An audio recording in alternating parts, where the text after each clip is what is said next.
Web scraping is the fastest way to collect data at scale, but with so many Python libraries available, which one should you choose? Today, I'll break down top Python libraries for web scraping.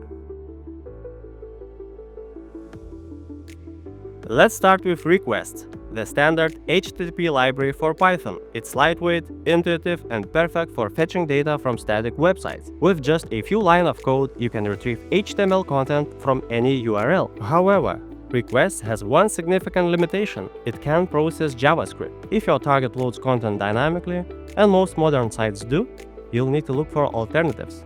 But more on that later. Beautiful Soup is typically the next go-to choice. This parsing library excels at navigating and extracting specific elements from HTML and XML documents. It uses a natural, dictionary-like syntax that makes finding elements by tag, class, or ID straightforward.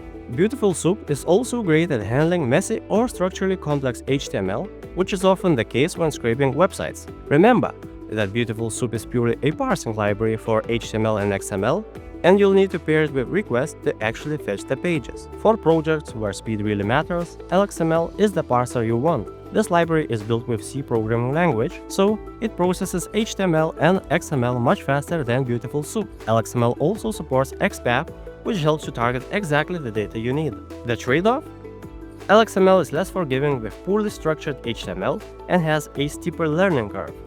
Many experienced developers use lxml for speed, but keep Beautiful Soup as a fallback for complex pages. When you're targeting JavaScript-heavy websites, Selenium becomes essential. This automation framework controls a real browser, executing JavaScript exactly as it would for a human user. You can interact with web elements, fill forms, click buttons, and handle complex authentication flows. Selenium supports various browsers including Chrome, Firefox, and Edge. The downside is resource consumption. Running a full browser for each scraping session is way slower and more memory-intensive than other headless approaches. Playwright is another strong choice for JavaScript-heavy pages. It makes automation more reliable with automatic waiting features, since you won't need to add those sleep delays to your code. Playwright manages browsers better, can handle multiple requests at the same time, and runs without a visible browser window for better speed. Though it's newer than Selenium, it has powerful features and more developers are starting to use it.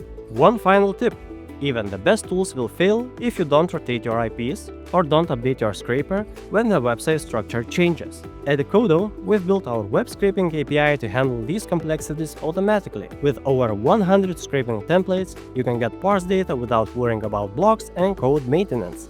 You can try it with a free trial using the link below. I hope this breakdown helps you choose the right Python scraping library for your next project. Watch our Python scraping tutorials next, and I'll see you in another video.